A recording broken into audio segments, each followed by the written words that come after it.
ঈসা আলাইহিস সালামকে জিজ্ঞাসা করলেন, বললেন, ইয়া ঈসা ইবনে মারইয়াম হাল ইয়াস্তাতিউ রাব্বুকা আইয়ুনাজ্জিলা আলাইনা মাইদাতাম মিনাস সামা।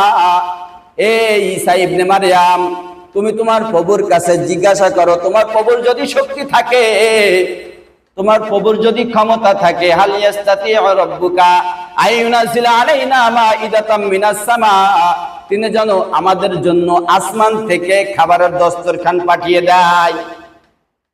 আল্লাহ তাআলার ক্ষমতা আছে না? এরা হলো সেই জাতি যার আগে আল্লাহ তাআলা মুসা আলাইহিস সালাম বনি ইসরাইলদেরকে মান্না সালওয়া খাওয়াইছেন কিনা এরা কি জানতো না? এরা জানার পরেও ঈসা আলাইহিস সালামকে বলে, এই ঈসা ইবনে মারইয়াম, তুমি তোমার প্রভুকে বলো, তার যদি ক্ষমতা থাকে। রাহমাতুল্লাহি ওয়া বারাকাতুহু।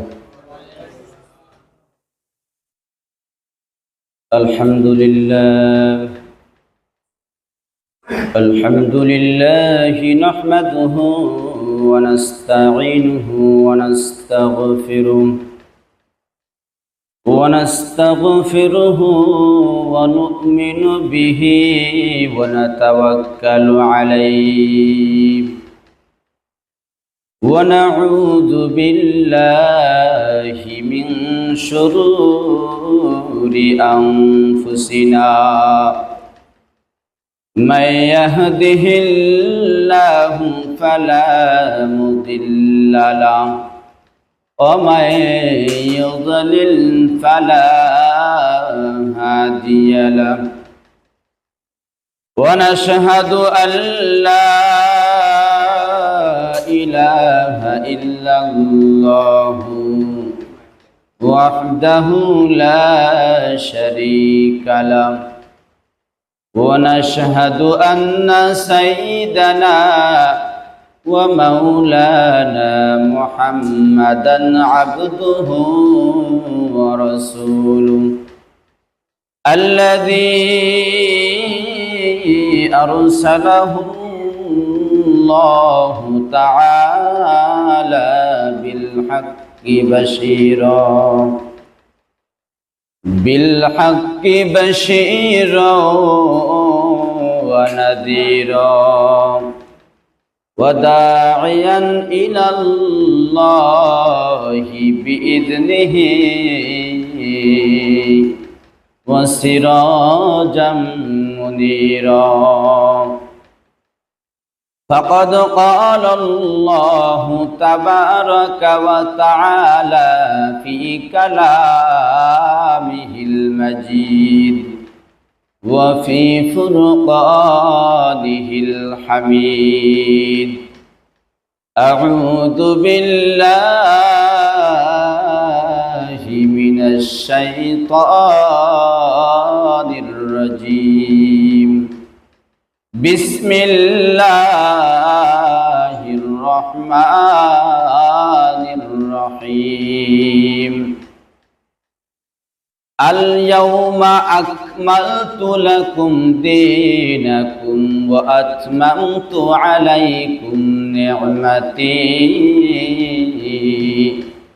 ورضيت لكم الإسلام دينا وقال سبحانه وتعالى وقالوا ما لهذا الرسول يأكل الطعام ويمشي في الأسواق وقال سيدنا عليه الصلاة والسلام ألا كلكم راع وكلكم مسؤولون عن رعيته وقال سبحانه وتعالى في شان حبيبه إن الله وملائكته يصلون على النبي يا أيها الذين آمنوا صلوا عليه وسلموا तस्लीमा। तौहीद की अमानत सीनों में है हमारा, आसान नहीं मिटाना नामो निशा हमारा। बलगल उला बि कमालिही, कशफत दुजा बि जमाली, हसनत जमीअ खिसालिही, सल्लु अलैहि व आलिही। আল্লাহ তাআলার কোটি কোটি শুকরিয়া যে মহান রব্বুল আলামিন আমাদেরকে মহব্বত করে ভালোবেসে রবিউল আউয়াল মাসের শেষ দিকে রসুলের মহব্বতে, রসুলের ভালোবাসায় আমাদেরকে আল্লাহ তাআলা পাশেমারি আল আকসা জামে মসজিদে রসুল সম্পর্কে কিছু আলোচনা তথা মিলাদুন নবী সম্পর্কে কিছু আলোচনায় উপস্থিত হওয়ার তৌফিক দান করেছেন। এজন্য আমরা সবাই প্রভুর দরবারে শুকরিয়া জ্ঞাপন করি, সবাই বলি আলহামদুলিল্লাহ।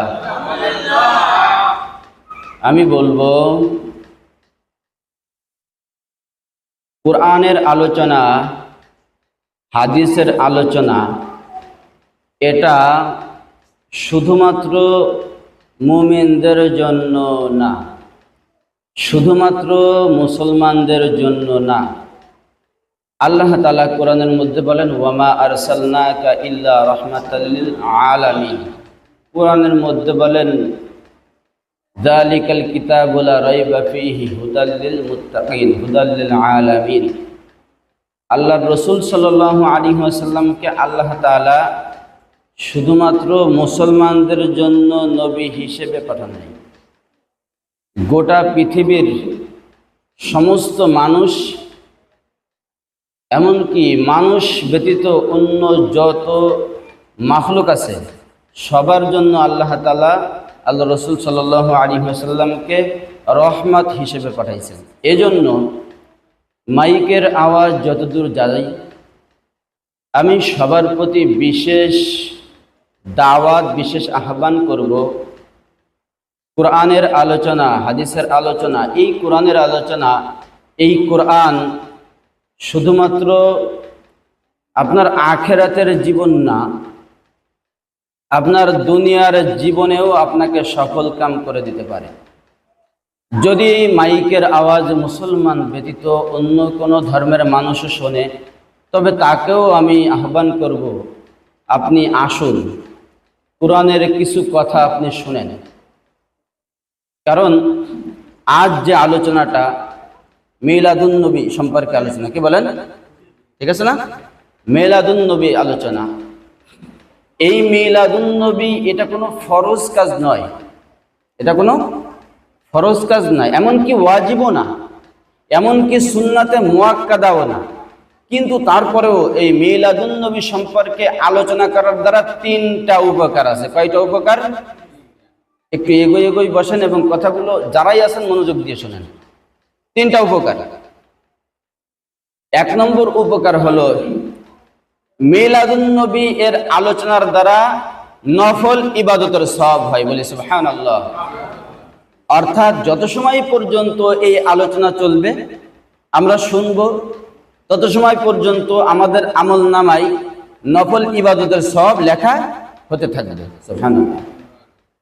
দ্বিতীয় উপকার হলো এই মিলাদুন নবী আলোচনার দ্বারা মুসলমান মুমিনের ঈমান বেড়ে যায়, ঈমান বেড়ে যায়। তিন নম্বর আলোচনা হলো, তিন নম্বর উপকার হলো মিলাদুন নবী আলোচনার দ্বারা এটা অমুসলিম যারা আছে, যারা মুসলমান নয়, এই আলোচনা যদি তারা সঠিকভাবে মনোযোগ সহকারে শোনে, তাহলে তারাও ইসলামে ধর্ম গ্রহণ করার প্রতি তাদের আগ্রহ বেড়ে যায়। তার মানে বোঝা যায় মিলাদুন নবী এটা তিনটাও, যদিও ফরজ না, যদিও ওয়াজিব না, যদিও সুন্নাতে মুআক্কাদা না, কিন্তু এটা আলোচনার দ্বারা যেই লাভ, যে ফায়দা আমরা জানলাম, সেটাও কোনো অংশে কম নয়। কাজে কাজে এই আলোচনার দরকারও আছে এবং এর লাভও অনেক বৃহত্তর। এজন্য আমি বলবো যে যারা আমার মাইকের আওয়াজ শুনতে পাচ্ছেন তাদের প্রত্যেকের প্রতি আহ্বান থাকবে যে আসুন আপনি কাছাকাছি আসেন, এই জান্নাতের যেই বাগান, এই বাগানে উপস্থিত হন, এখানে এসে আলোচনা শুনুন। এমন হতে পারে 1 মিনিটের আলোচনা, 5 মিনিটের আলোচনা আপনার পুরা দুনিয়া আখেরাতের জীবনকে বদলাই দিতে পারে, ঠিক কিনা? বদলাই দিতে পারে।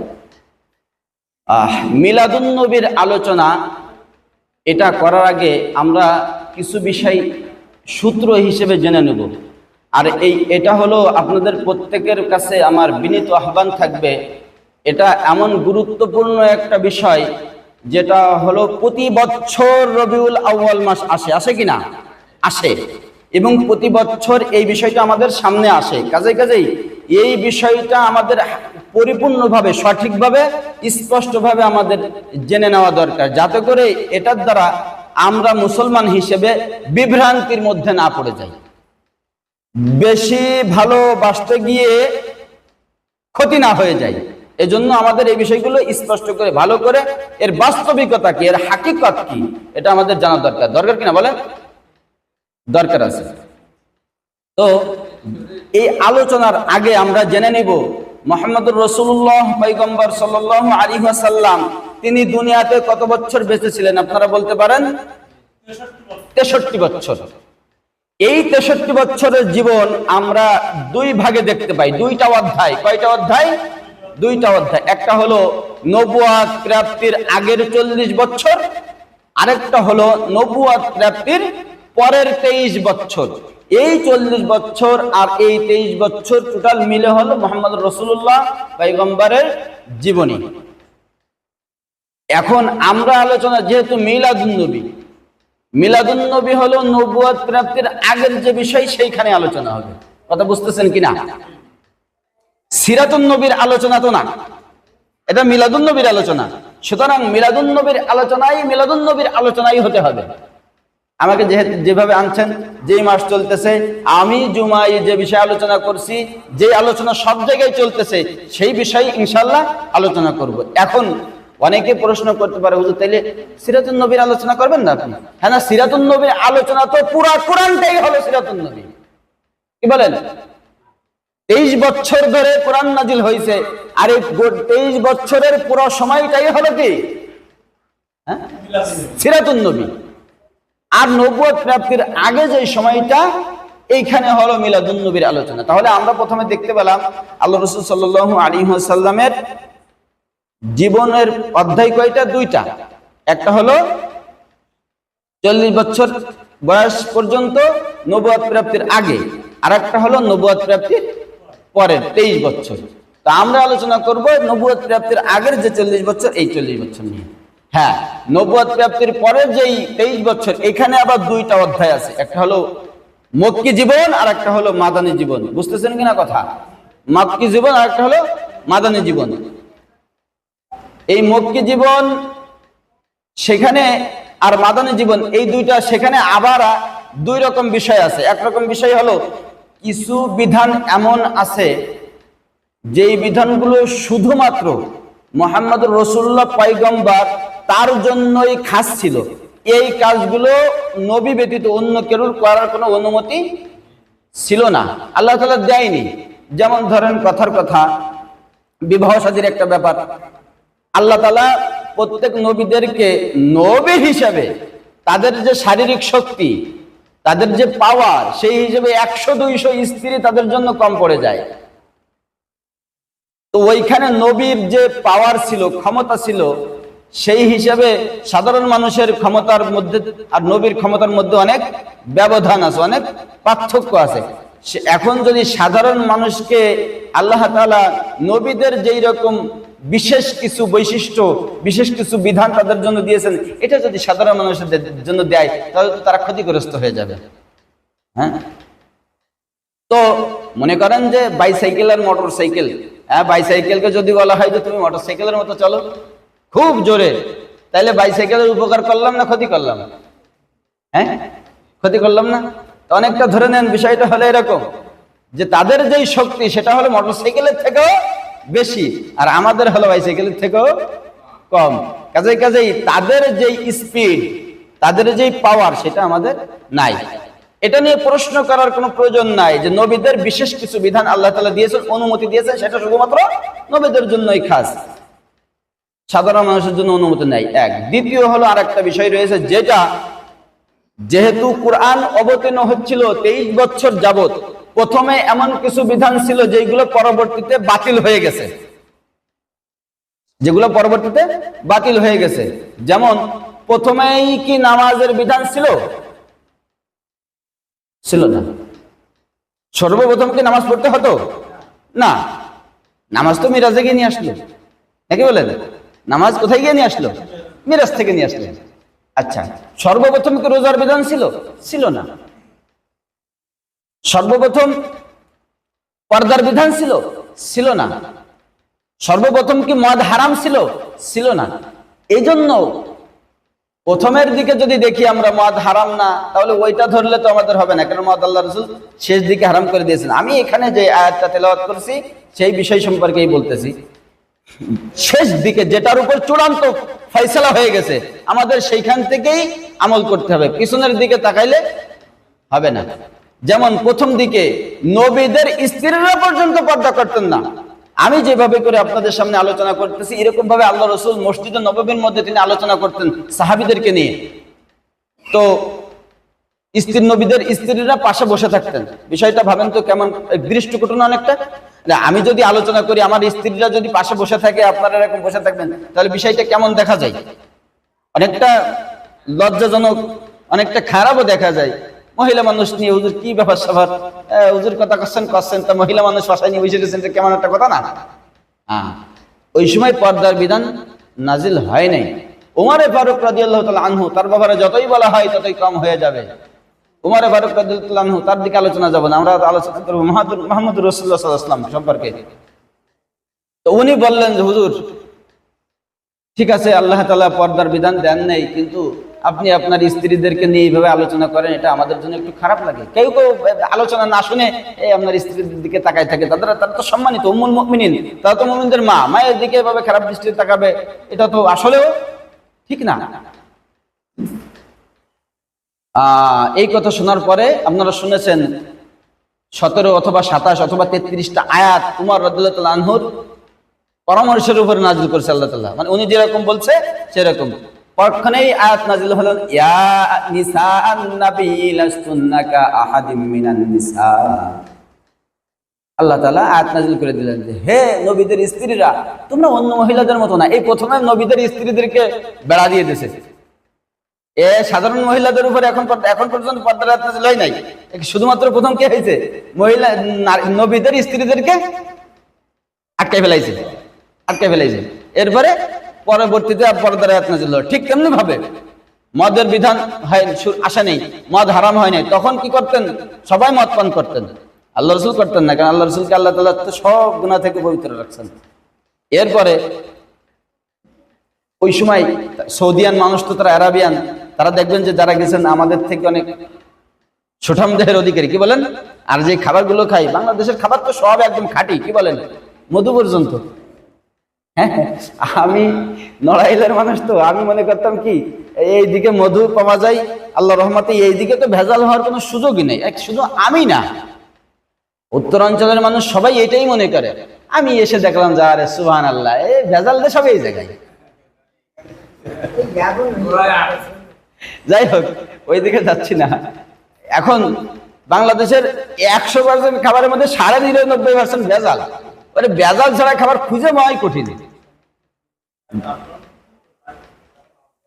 আওয়াজ বাইরে কম যাচ্ছে, সমস্যা নেই, আপনারা বুঝলেই হলো, যারা আসছেন আপনারা বুঝলেই হলো। এখন তারা তো পিওর খাবার খায়। আচ্ছা, আমি আলোচনা করবো কয়টা পর্যন্ত?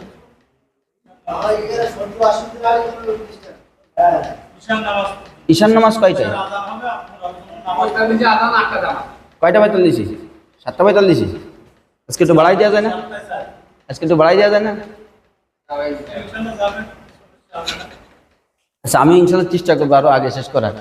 এখন ওনটা তো সুঠাম দেহের অধিকারী, তো ওনটা ওই 20টা 30টা 40টা 50টা স্ত্রী রাখতেন। কারা? সৌদিয়ান, যারা ইসলাম গ্রহণ করেছে এরপরও। কারণ ওই সময় তো এই আয়াত নাজিল হয় নাই যে তোমরা শুধুমাত্র 4টা স্ত্রী রাখতে পারবে, এই আয়াত নাজিল হয় নাই। এরকম ভাবে অনেক বিধান রয়েছে। তাহলে আল্লাহ রাসূল সাল্লাল্লাহু আলাইহি ওয়াসাল্লামের যে 23 বছরের জীবন, ওর মধ্যে কয়েকটা বিষয় আমরা পাইলাম, বুঝলাম না? ওই বিষয়ে আমরা এখন আলোচনা করব না। আমরা বলতেছিলাম যে আল্লাহ রাসূল সাল্লাল্লাহু আলাইহি ওয়াসাল্লামের নবুয়ত প্রাপ্তির থেকে নবুয়ত প্রাপ্তির আগের 40 বছর। এখন এই যে মিলাদুন নবী, আবার আমরা বলি ঈদে মিলাদুন নবী, কি আলোচনা? মিলাদুন নবী আর ঈদে মিলাদুন নবী, এই দুটোর মধ্যে একটু ব্যবধান আছে। তো আমরা কোরআন হাদিসের দৃষ্টিতে এই ঈদে মিলাদুন নবী এরপরে সামনে আরো কিছু বিষয় আছে, পয়েন্ট অনুযায়ী আমি কথা বলবো। আমরা প্রথমে আলোচনা করব এই ঈদ, এটা কোরআন হাদিসে আছে কিনা। 1 নম্বরে ঈদ কোরআন হাদিসে আছে কিনা। 2 নম্বরে শরীয়তে ঈদ কয়টা আলোচনা করব। 3 নম্বরে রাসূলুল্লাহ সাল্লাল্লাহু আলাইহি ওয়াসাল্লামের জন্ম, এটা নিয়ে আলোচনা। তো কখন, অর্থাৎ কবে, কোন মাসে, কোন বছরে, কয়টা হলো? 3টা। 3 নম্বরে কি রাসূলুল্লাহ সাল্লাল্লাহু আলাইহি ওয়াসাল্লামের জন্ম কোন মাসে, কোন দিনে, কোন বছরে। 4 নম্বরে আমরা আলোচনা করব কিছুক্ষণের জন্য যদি আমরা এটা মেনে নেই যে 12ই রবিউল আউয়াল রাসূলের জন্ম, তাহলে লাভ না ক্ষতি, এ বিষয়ে কি আসে হাদিসে। 5 নম্বরে আমরা আলোচনা করব এই ঈদে মিলাদুন নবী কোথা থেকে, কারা, কবে, কিভাবে, কোন ব্যক্তি শুরু করছে, এই বিষয়গুলো আমরা আলোচনা করব।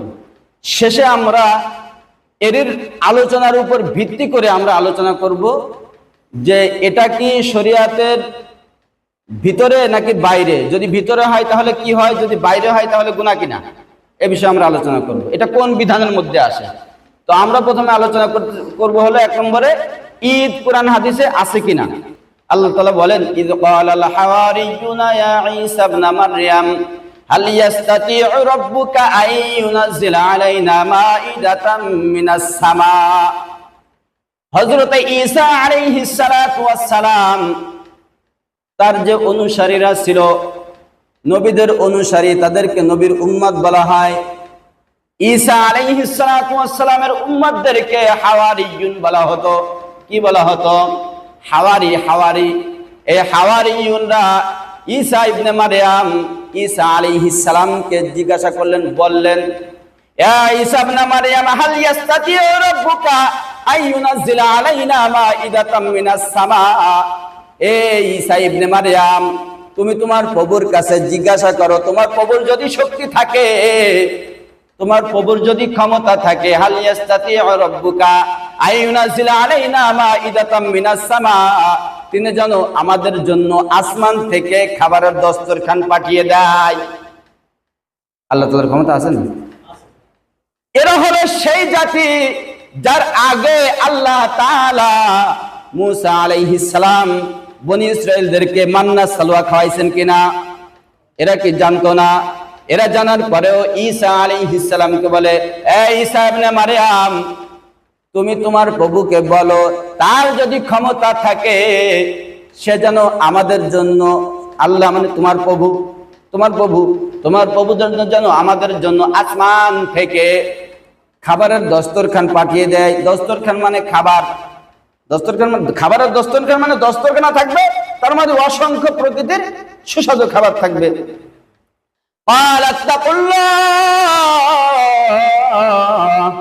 ঈসা ইবনে মারইয়াম বললেন,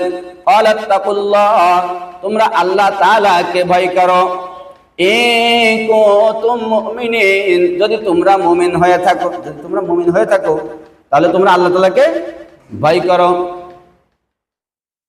এরপরে ক্বালু নুরিদু আন নাকুলা মিনহা ওয়া তাতমাইন্না কুলুবুনা, হাওয়ারিরা বলে, ঈসা আলাইহিস সালামের উম্মতরা বলে, ক্বালু নুরিদু আন নাকুলা মিনহা, ওয়া তাতমাইন্না কুলুবুনা ওয়া না'লামু আন ক্বাদ সাদাকতানা ওয়া নাকুনা আলাইহা মিনাশ শাহিদিন। আমরা চাই আন্না কুলা মিনহা ওয়া তাতমাইন্না কুলুবুনা, আমরা এটা খাবো, ওয়া তাতমাইন্না কুলুবুনা, আমাদের হৃদয়কে মনকে পরিতৃপ্ত করব, ওয়া না'লামু আন ক্বাদ সাদাকতানা, আর আমরা মনে প্রাণে বিশ্বাস করে নেব যে তুমি আল্লাহ তাআলার নবী, তুমি আল্লাহ তাআলার নবী।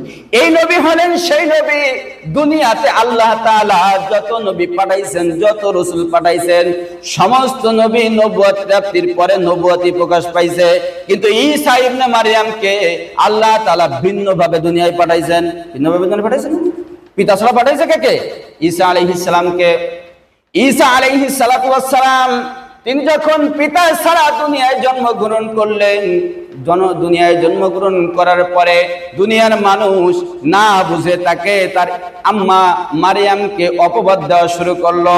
যখন অপবাদ দেওয়া শুরু করলো তখন ঈসা ইবনে মারইয়াম, ওই শিশু বাচ্চা, দুধের বাচ্চা, তিনি বলে উঠলেন, ক্বালা ইন্নী আবদুল্লাহ আতানিয়াল কিতাব ওয়া জাআলানি নাবিয়্যা। ইন্নী আব্দুল্লাহ, আমি আল্লাহ তাআলার বান্দা, আতানিয়াল কিতাব, আমার কাছে কিতাব আসবে, আমার কাছে কিতাব আসে, ওয়া জাআলানি নাবিয়্যা, দুধের বাচ্চা মুখ ফুটে বলতে, দুধের বাচ্চা মাত্র ভূমিষ্ঠ হয়েছে, যখন সে দেখতে পারলো, জানতে পারলো তার মাকে, তার আম্মাকে দুনিয়ার মানুষ অপবাদ দেওয়া শুরু করছে, নবীর মা, নবী হিসেবে আল্লাহ তাআলা তাকে তো আলাদা একটা ক্ষমতা, আলাদা একটা পাওয়ার দিয়েছে। শিশু বাচ্চা সদ্য ভূমিষ্ঠ হওয়ার পরে বলে উঠলেন, ইন্নী আব্দুল্লাহ আতানিয়াল কিতাব ওয়া জাআলানি নাবিয়্যা, আমি আল্লাহ তাআলার বান্দা, আজ ওয়া জাআলানি নাবিয়্যা, আমাকে আল্লাহ তাআলা নবী হিসেবে দুনিয়ায় পাঠাইছেন। মাত্র ভূমিষ্ঠ হয়েছে, এই নবীকে বলতেছে তার উম্মতরা, তুমি যদি তোমার প্রভুর কাছ থেকে খাবার এনে দিতে পারো, তাহলেই বড় আমরা মানবো যে তুমি যা কও তা সত্যি। আর ও মানলি কি আর না মানলি কি, তারপরেও ওয়া না'লামু আন ক্বাদ সাদাকতানা ওয়া নাকুনা আলাইহা মিনাশ শাহিদিন, আর আমরা এই বিষয়ের উপরে সাক্ষী থাকবো। ক্বালা ঈসা ইবনে মারইয়াম আল্লাহুম্মা রাব্বানা আনজিল আলাইনা মাইদাতাম মিনাস সামা। এখন নবী তো, নবীদেরকে আল্লাহ তাআলা ধৈর্য বেশি দিছে না, প্রচুর ধৈর্য দিছে। ঈসা ইবনে মারইয়াম ঈসা ইবনে মারইয়াম আল্লাহ তাআলার কাছে বলছে, আল্লাহুম্মা আনজিল আলাইনা মাইদাতাম মিনাস সামা, হে আল্লাহ আপনি আমাদের জন্য আসমান থেকে খাবারের দস্তরখান পাঠায় দেন, খাবার দস্তরখান পাঠায় দেন। মূসা আলাইহিস সালাম এই জ্বরে জর্জরিত ছিল, মানে তাকে যে বনি ইসরাইলরা এতভাবে পেরেশান করছে, তা মোটে দুনিয়ার ইতিহাসে এদের মতো সোজা লোক আর নাই। এই বনি ইসরাইলদের মধ্যে এরাও মোটামুটি অনেকটা সেইভাবে ভাব। ঈসা আলাইহিস সালাম আল্লাহ তাআলার কাছে দোয়া করলেন, আল্লাহুম্মা আনজিল আলাইনা মাইদাতাম মিনাস সামা তাকুনু লানা ঈদাল লিআউয়ালিনা, আপনি আপনার পক্ষ থেকে আসমান থেকে আমাদের জন্য খাবারের দস্তরখান পাঠিয়ে দেন, তাকুনু লানা ঈদাল লিআউয়ালিনা ওয়া আখিরিনা ওয়া তামিন, যাতে করে এই খাবারটা পাওয়ার পরে এই খাবারের জন্য আমরা খুশি উৎসব পালন করতে পারি, একেবারে শুরু থেকে নিয়ে শেষ পর্যন্ত। ওয়া আয়াতাম মিনকা, আর এটা আপনার পক্ষ থেকে একটা আলামত, নিদর্শন, মানে আপনি যে আসমান থেকে খাবার পাঠালেন, আপনার যে ক্ষমতা আছে, আপনি সারা দুনিয়া সৃষ্টি করছেন, আমাদেরকে পরিচালনা করতেছেন, আমাদেরকে রিজিক দিচ্ছেন, আমাদেরকে এই যে নিয়ামত দিয়ে পরিপূর্ণ করে রাখছেন, এটা তার একটা আলামত মাত্র। তো আমরা বলতেছিলাম যে ঈদ শব্দটা আছে কিনা, এখানে দেখলাম যে ঈদ উৎসব। এরপরে আমরা আলোচনা করব যে, আমি আপনাদেরকে আগেই বলে রাখছি যে এটা হলো মিলাদুন নবীর আলোচনা, সুতরাং আমাদের এই বিষয়টা ভালো করে বুঝতে হবে। আবারও অনুরোধ করে বলতেছি, এই বিষয়টা একটু মনোযোগ সহকারে আমাদের বুঝতে হবে। তো দ্বিতীয় নম্বরে আলোচনা করব যে ঈদ শরিয়াতে কয়টা, এ ব্যাপারে 3টা হাদিস বলবো। কয়টা হাদিস? 3টা হাদিস। আমি কোনো কিছু বানাই বলবো না ইনশাআল্লাহ। একটা হলো আবু দাউদ শরীফের 1148 নম্বর হাদিস, আবু দাউদ শরীফের 1148 নম্বর হাদিস, সেইখান থেকে আমরা জানবো, 3টা হাদিস বলবো, শরিয়াতে ঈদ কয়টা এ বিষয়ে সেখানে 1148 নম্বর হাদিসে আল্লাহ রাসূল সাল্লাল্লাহু আলাইহি ওয়াসাল্লাম বলেন, জাবের ইবনে সামুরা একজন সাহাবী, তিনি এই হাদিসটা বর্ণনা করতেছেন। তিনি বলেন, আন জাবের ইবনে সামুরা রাদিয়াল্লাহু আনহু قال সাল্লাইতু মা রাসূলিল্লাহি সাল্লাল্লাহু আলাইহি ওয়াসাল্লাম গায়রা মাররাতিন ওয়ালা মাররাতাইনিল ঈদাইনি। আমি, এই জাবের ইবনে সামুরা রাদিয়াল্লাহু আনহু বলতেছেন যে আমি আল্লাহ রাসূল সাল্লাল্লাহু আলাইহি ওয়াসাল্লামের সাথে একবার দুইবার নয়, অসংখ্যবার দুই ঈদের নামাজ পড়ছি। বিগাইরি আযানিন ওয়ালা ইকামাতিন, আযান এবং ইকামাত ছাড়া। বলেন তো ঈদের নামাজে আযান ইকামাত আছে? আসেনি? নাই। এখানে আমাদের দুইটা বিষয় পাইলাম। একটা হলো এই আবু দাউদ শরীফের 1148 নম্বর হাদিস থেকে জাবের ইবনে সামুরা রাদিয়াল্লাহু তাআলা আনহু তিনি যেটা বর্ণনা করলেন, সেখান থেকে আমরা দুইটা বিষয় পাইলাম। একটা হলো শরিয়াতের ঈদ হলো দুইটা। দুই নম্বর হলো ঈদের নামাজ আযান আর ইকামাত ছাড়া আল্লাহ রাসূল পড়তেন। এবার এই কথা উনি কিভাবে বলতেছেন যে আমি একবার দুইবার নয়, অসংখ্যবার। আমরা অনেক সময় বলি না, আমি কি এক দুইবার দেখছি, তারে অসংখ্যবার 14 বার 100 বার দেখছি, তারপরে না বলছে এই কথাটা। এরকম আমাদের সমাজে মানুষ বলে কিনা, গুরুত্ব দেওয়ার জন্য। তো উনি ওইভাবে বলছেন যে আমি একবার দুইবার নয়, অসংখ্যবার আল্লাহ রাসূলের সাথে আযান এবং ইকামাত ছাড়া দুই ঈদের নামাজ পড়ছি। কয় ঈদের নামাজ বাবা? দুই ঈদের নামাজ। এরপরে আমরা আবু দাউদ শরীফের 1134 নম্বর হাদিস, সেখানে আমরা দেখব কাদিমা রাসূলুল্লাহি সাল্লাল্লাহু আলাইহি ওয়াসাল্লাম আল মাদিনা। আবু দাউদ শরীফের 1134 নম্বর হাদিস, সেখানে যিনি বর্ণনা করতেছেন তিনি বলেন, কাদিমা রাসূলুল্লাহ সাল্লাল্লাহু আলাইহি ওয়াসাল্লাম আল মাদিনা। আল্লাহ রাসূল সাল্লাল্লাহু আলাইহি ওয়াসাল্লাম মক্কা থেকে মদিনায় গেছেন কিনা? গেছেন না? ওই যে শুরুতে বলতেছিলাম যে মক্কি জীবন কয় বছর? 13 বছর, আর মদিনা জীবন 10 বছর।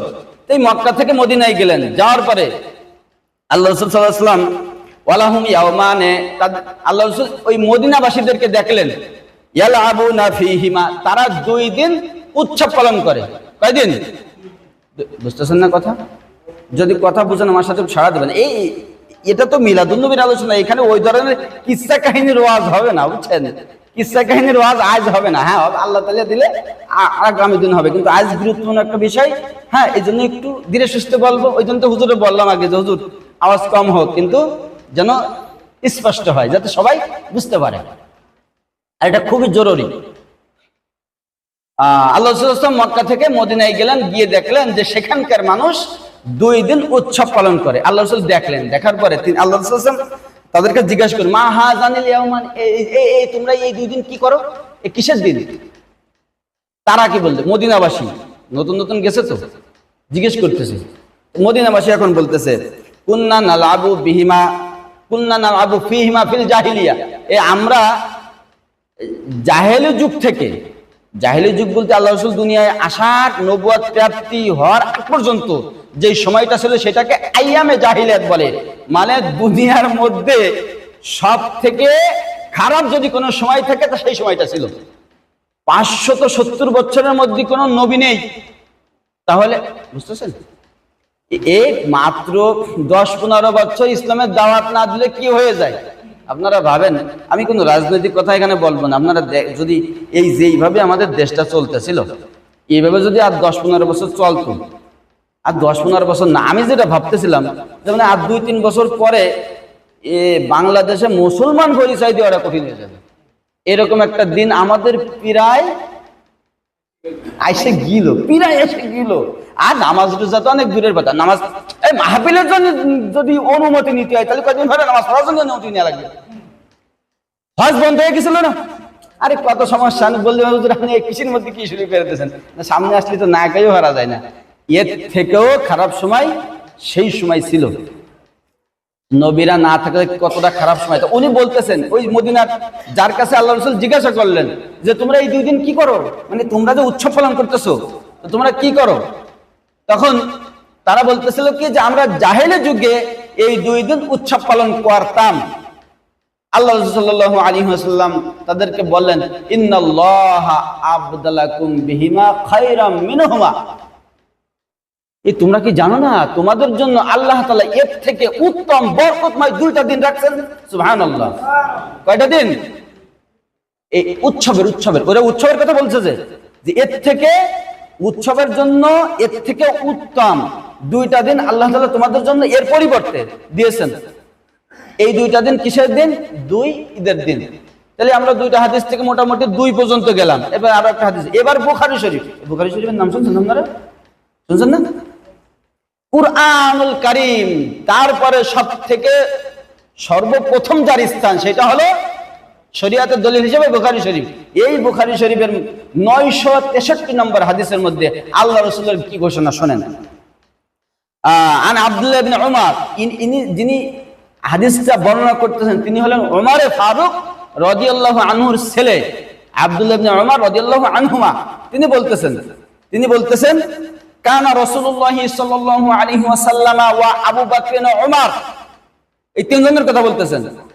আব্দুল্লাহ ইবনে উমর মানে উমর ইবনুল খাত্তাব রাদিয়াল্লাহু তাআলা আনহু দ্বিতীয় খলিফার ছেলে, তিনি বলতেছেন যে কানা রাসূলুল্লাহ সাল্লাল্লাহু আলাইহি ওয়াসাল্লাম ওয়া আবু বকর ওয়া উমর। কোন একটা বিষয়ে দলিল দেওয়ার জন্য যদি মুহাম্মদুর রাসূলুল্লাহ আর আবু বকর উমরের নাম থাকে সেখানে আর কাউরে লাগে কি? এইরা ঘটনা ঘটে গেছে। ওই সময় তো সবাই আমাদের মধ্যে অনেকে দেখেন না যে অর্ধেক মুসলমান বোঝেন না? অর্ধেক মুসলমান বোঝেন না? অর্ধেক মুসলমান হলো দেখবেন কিছু আছে সাপ্তাহিক মুসলমান, কিছু আছে বার্ষিক মুসলমান, না কিছু আছে সিজনারি মুসলমান মানে বতরি মুসলমান, হ্যাঁ কিছু আছে সুযোগবাদী মুসলমান, মানে আর কিছু আছে উৎসবী মুসলমান। এই সাপ্তাহিক মুসলমান যারা খালি শুক্রবারের দিন নামাজ পড়তে আসে, আর বার্ষিক মুসলমান মানে বছরে যদি কোনো ধর্মীয় কাজ থাকে তো সেই দিন, যেমন ধরেন ঈদ এই সময় নামাজ পড়তে আসে। আর উৎসবে মুসলমান মানে শরীয়তের কোনো উৎসব, যেমন ধরেন এই যে আজকের দিন, তারপরে হলো কি ওটাকে কি বলে আপনার ওই যে মাহফিল টাহফিল হলে এই সময় ওনারা মোটামুটি একদম বড় হুজুর দেখা যায় সামনের কাতারে, একেবারে সব থেকে বড় বান্ধবী গাইতে উনি সামনের কাতারে একদম সবার আগে থাকে। ঠিক আছে, এই আমি কাউরে চিনি ওইভাবে তো আপনাদেরকে চিনি না, আমি এমনি বলতেছি আর কি বাস্তব, কারণ গাড়ে পড়লে কিছু মনে করেন না, বুঝছেন? আচ্ছা, এরপরে কিছু সুযোগবাদী মুসলমান আছে, সেটা হলো যখন মনে চাই তখন আল্লাহর হুকুম পালন করে, যখন মনে চাই না তখন ওনারা খোঁজ থাকে না। ঠিক আছে, সুযোগবাদী মুসলমান। তো ওই প্রথম যখন আল্লাহ রাসূল ইসলামের দাওয়াত দিছিল তখনও বিভিন্ন কায়দার মুসলমান ছিল। একজনকে দাওয়াত দিয়েছে, সে কইছে আমি মুসলমান হব। আল্লাহ রাসূলের কাছে বায়াত হয়েছে, হ্যাঁ ঠিক আছে তুমি কালেমা শাহাদাত পড়ো। মুসলমান হয়েছে। এখন কয় হুজুর তাহলে আমি যে মুসলমান হলাম, এখন হওয়ার পরে এখন কি করবো? তা কয় যে শোনো, ইসলাম এর মধ্যে প্রবেশ করার পরে, মুসলমান হওয়ার পরে সর্বপ্রথম দায়িত্ব হলো নামাজ পড়া। সর্বপ্রথম কি? নামাজ পড়া। তেমন নামাজ পড়তে গেলে কি করতে হবে? হ্যাঁ, নামাজ পড়তে গেলে ওযু করতে হবে। নামাজ পড়তে গেলে ওযু করতে হবে। তো ওযু সেটা আবার কিরাম? ওরা তো জানে না। তো ওযু হলো এই পানি দিয়ে সমস্ত মুখ ধুতে হবে, হাত ধুতে হবে, মাথা মাসাজ করতে হবে, পা ধুতে হবে, এই হলো ওযু। পানি দিয়েই করা লাগবে। তো হ্যাঁ, পানি দিয়েই করা লাগবে। এখন সৌদি আরবে এই যে সময় কথা বলতেছিল ওই সময় শীতের সিজন, আর ওইদিকে মনে হয় রাত্রে শীত পড়ে দিনে গরম না, এরকম একটা ব্যবসা আমি শুনেছি। আমি তো যাইনি, হতেও পারে নাও পারে, যারা গেছে তারা জানে। আচ্ছা সাহেব, ব্যাপারটা কি এরকম নেই? রাতে শীত দিনে গরম, তাই না? তাই এখন ওই ফজর আর ঈশা এই শীতের মধ্যে পড়ে যাচ্ছে, আর জোহর আসর মাগরিব এই গরমের মধ্যে পড়তেছে। এখন কাছে হুজুর আমারে কি একটা সুযোগ দেওয়া যায়? কি সুযোগ? সুযোগ হলো আমি এই জোহর আসর মাগরিব এই 3 ওয়াক্ত নামাজ পড়বো, ফজর আর ঈশা পড়বো না। এখন হুজুর কে কিনা না, তাও হুজুর মানে কি?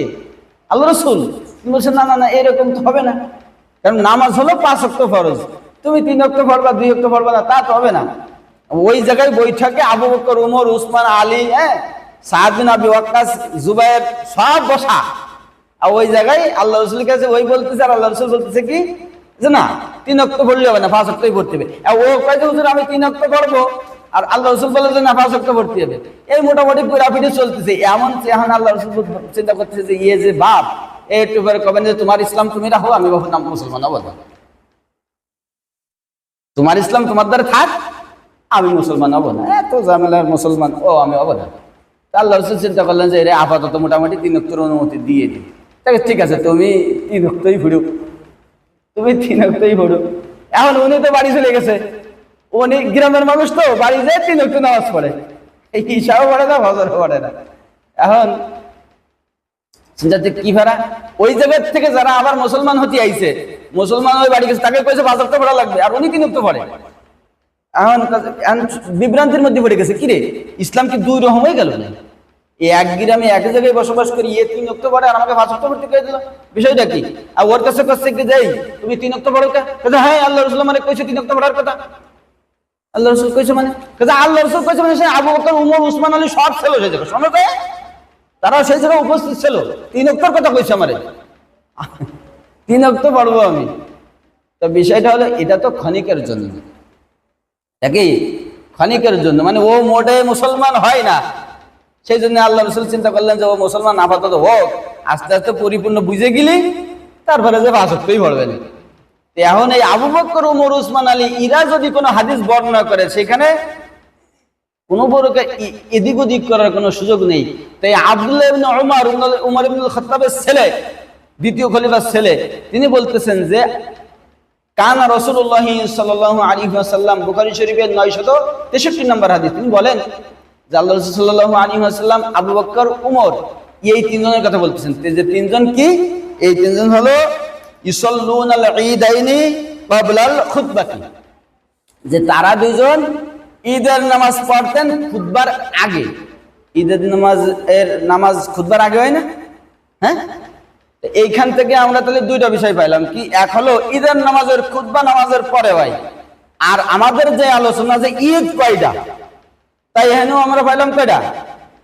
2টা। তা আমরা আবু দাউদ শরীফের 2টা হাদিস আর বুখারী শরীফের 1টা হাদিস, অবশ্য বুখারী শরীফের এই 1টা হাদিসই যথেষ্ট ছিল, তারপরে ওই হাদিসগুলো আমি আলোচনা করলাম যাতে করে বুঝতে আরো সুবিধা হয়। এই 3 হাদিস থেকে আমরা জানলাম যে শরিয়াতে, ইসলামী শরিয়াতে, বাবারা ইসলামী শরিয়াতে ঈদ আমরা কয়টা পাইলাম? একটু জোরে বলেন তো, কয়টা পেলাম? পরে আবার কমেন যে হুজুর ডাইনি আসলাম ঈদে মিলাদুন নবী পালন করতে, হুজুর এসেছে কয় কিছু ঈদ ঈদ হবে না, 2টা করে চলে গেল, তাহলে আজকেরটা কি ঈদ না? আজকে কি ঈদ থাকলো তাহলে? আর পাই নাকি ঈদ কি আছে? আর বুঝতেছেন না? শরিয়াতের ঈদ কয়টা? 2টা। একটা হলো ঈদুল ফিত্র, যেটাকে আপনারা রোজার ঈদ বলেন, আর একটা হলো ঈদুল আজহা, যেটা হলো কুরবানির ঈদ, যেটাকে আপনাকে বকরা ঈদ নাকি বলেন, হ্যাঁ না? এই 2টা ঈদ। হ্যাঁ, এখন কথা হলো যে তাহলে ঈদে মিলাদুন নবী, হ্যাঁ মিলাদুন নবী আছে কিন্তু ঈদ নাই। মিলাদুন নবী আছে, কারণ মিলাদুন নবী হলো কি, এই মিলাদ মানে হলো জন্ম, ভূমিষ্ঠ হওয়ার লগ্ন সময়, ভূমিষ্ঠ হওয়ার সময়। ধরেন কথার কথা, আপনার একটা বাচ্চা জন্মগ্রহণ করলো, এই জন্মগ্রহণ করতে কত সময় লাগবে? কয় ঘন্টা? 1-2 মিনিট বা 2-4-5 সেকেন্ড, এরকম না? হ্যাঁ, মায়ের গর্ভে থেকে দুনিয়ায় ভূমিষ্ঠ হতে কত সময় লাগে? এইটুকটা হলো ভূমিষ্ঠ হওয়ার সময়, আর এইটুকুর নাম হলো মিলাদুন নবী। ভালো করে বুঝে নিয়েন, যারা আরবি গ্রামার জানে তারা এই বিষয়টা ভালো করে বুঝবে। মিলাদ মানে হলো ভূমিষ্ঠ হওয়ার লগ্ন বা সময়, আর মিলাদুন নবী মানে রসুলের ভূমিষ্ঠ হওয়ার সময়। তাহলে মিলাদুন নবী এই সময়টা সর্বোচ্চ আধা ঘন্টা, এর বেশি ধরা যায় না। কিন্তু আমরা আলোচনা করতেছি 40 বছর নিয়ে, নাকি বলেন? আচ্ছা, তবে হ্যাঁ এখানে কিছু বিষয় আছে, সেটা হলো আল্লাহ রাসূল সাল্লাল্লাহু আলাইহি ওয়াসাল্লাম যখন জন্মগ্রহণ করেন, ওই যে সময়টা, ওই সময়টা অনেক বেশি বরকতপূর্ণ সময় ছিল। যেমন হযরতে হালিমাতুস সাদিয়া রাদিয়াল্লাহু তাআলা আনহা, এর আগে কিছু ঘটনা ঘটে। যেমন বিভিন্ন সাহাবী থেকে বর্ণনা পাওয়া যায় যারা হলো আর আল্লাহ রাসূল জন্মের আগে তাদের জন্মগ্রহণ করছে এবং তাদের বয়স বেশি ছিল। এনাদেরকে একটু শান্ত করা যায় নাকি?